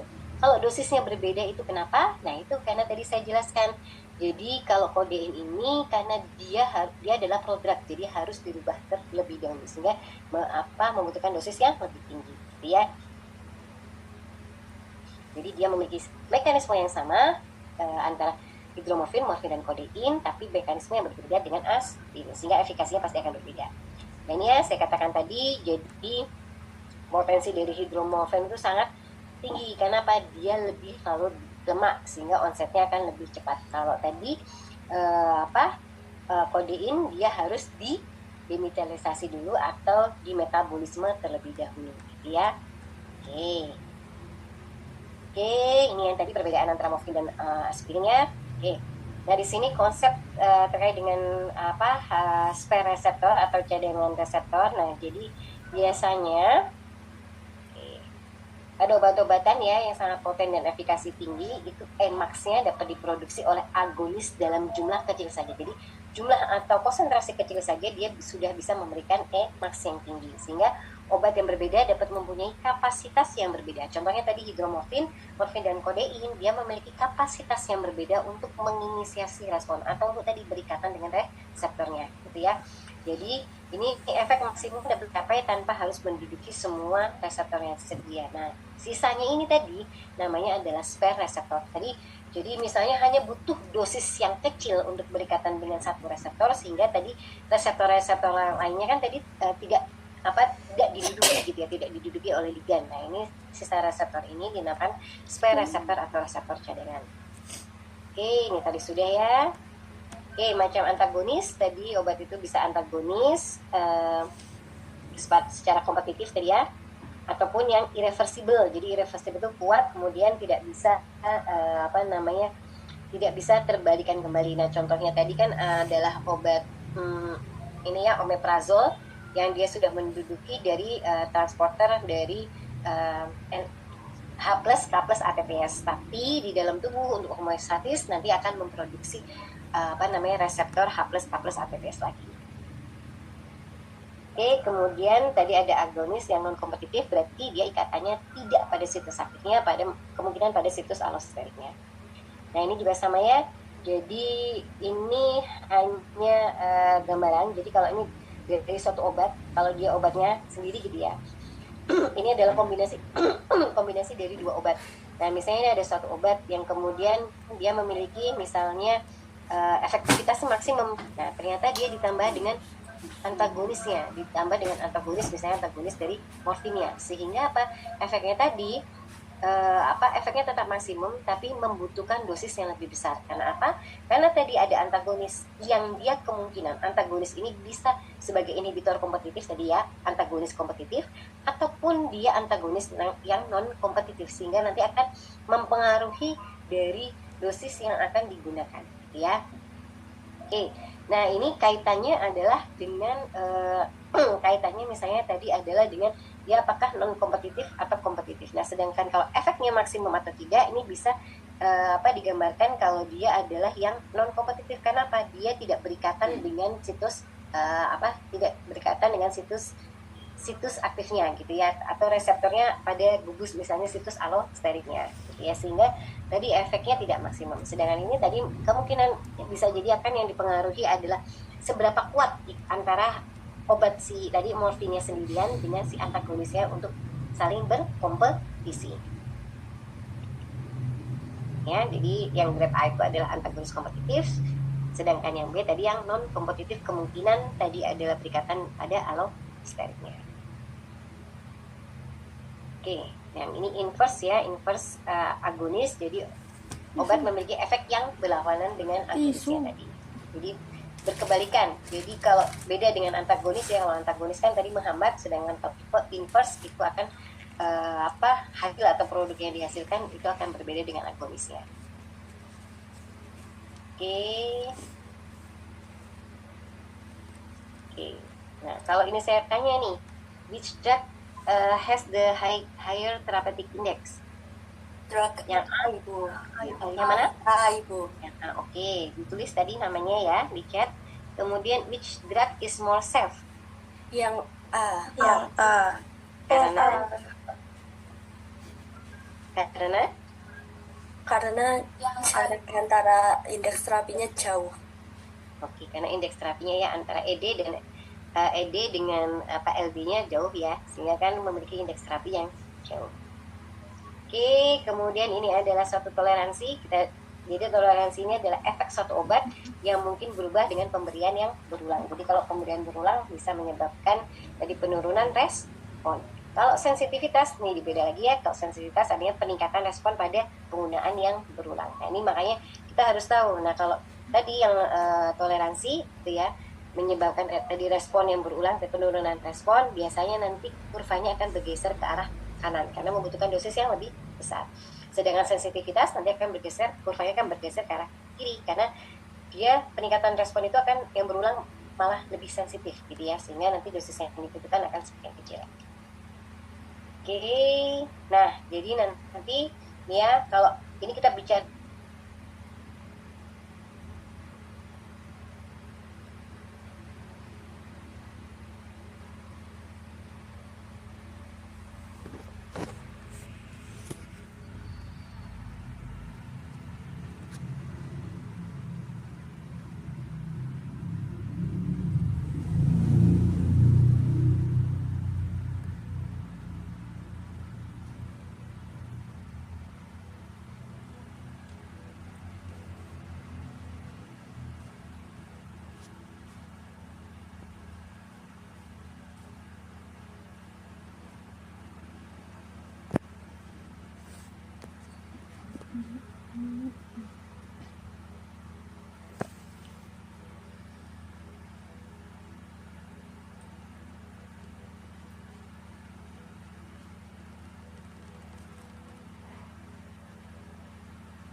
Teman-teman, ini Bu Dewi menyampaikan kalau laptopnya lagi lag, jadi Bu Dewi lagi restart laptopnya, mungkin akan butuh waktu. Terima kasih.